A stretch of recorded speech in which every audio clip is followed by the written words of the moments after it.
I just bought the coolest video game watch you will ever see, inspired by one of the most iconic video games of all time, and it has a neat little party trick to boot. It also happens to be one of the loudest watches I've ever owned in my life, but more on that later. If you're new here, my name is Louis, and this is As Time Decides. This is the Timex X Pac-Man Weekender. Right now you might be thinking, Timex, Pac-Man, nice, okay, what's so special about that? Well, you're going to have to wait to find out.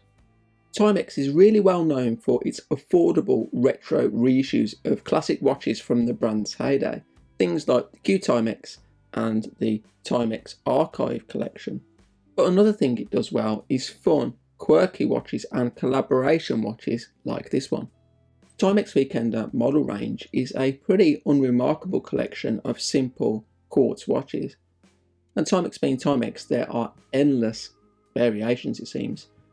But not all of them are boring and plain. There are a few really cool additions you can find. Some are like this one, which feature legendary characters from other forms of media. In this case, it's the 1980s video game Pac-Man. I'm too young to remember when Pac-Man was first released, but for me it harkens back to a simpler time, a time when video games were just mindless fun and not plagued with the modern nonsense that seems to have infiltrated the creative industries in modern times. This watch isn't quite as cool as it appears on the surface. It has a typical weekender case. It's very simple with thin lugs and a high polish finish all over. I believe it is chrome plated brass, but I can't confirm that 100%. In any case, there's very little refinement. There's an unsigned push-pull crown and a solid case back etched with the Timex and Pac-Man branding and specifications. Crystal is a flat mineral glass, and actually it's pretty decent in that it doesn't distort the dial in any way. It's visible from most angles. The water resistance is just 30 meters though, and so the specifications are not really much to write home about. This watch of course is all about the Pac-Man themed dial though.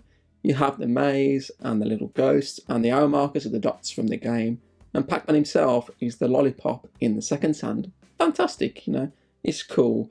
It's just silly nonsense, but it's cool. So now we come to the watch's party trick, and that is when you push the crown in, the Indiglo lights up to reveal the Arabic numerals and the maze. But the ghosts don't light up, and the Pac-Man second hand is almost invisible in low light too. I'm guessing it's the result of the limitations of the Indiglo technology, but it sort of defeats the point of Indiglo, which is to allow you to tell the time in the dark. And as a gimmick it somewhat falls flat because you can't see all of the elements of the dial in the dark. Because this watch uses Indiglo, there is no lume. Even though the hands do look like they are lumed, they are not. The movement is quartz, and one of the things you commonly hear about quartz Timexes is how loud the movements are. I own a couple of others, and to be honest, I used to think, what's the fuss all about, because they are no louder than any other quartz watches I own. After getting this one, I can understand where people are coming from, because it is so loud. If you put it on your dressing table at night, it might just keep you awake. The watch comes on a black leather strap with matching stitching, and again it's rather simple, and mine's actually got a bit of damage to it, but I suppose it does the job. There's also a signed Timex buckle. The strap is 20mm wide at the lugs with a slight taper to 18mm at the buckle. Let me quickly run through the other dimensions. The case is 38mm wide, and the thickness is around 9mm, and the lug to lug is about 45.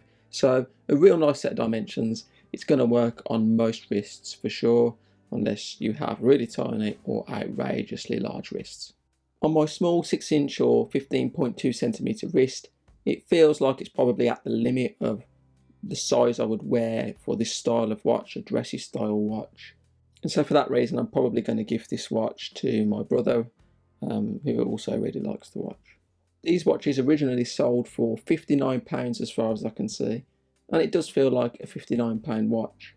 But it is discontinued, and they sometimes go for over £100 on the secondary market. I didn't pay that much, I paid £71. I think even though the watch is flawed, it's still fun, and what you get for that sort of money is reasonable. If you're a huge fan of Pac-Man, or you just enjoy something a bit different, then it's probably worth picking up for the right price. Let me know what you think in the comments down below. That's all I've got time for today. Thank you for watching, and I'll see you again next time.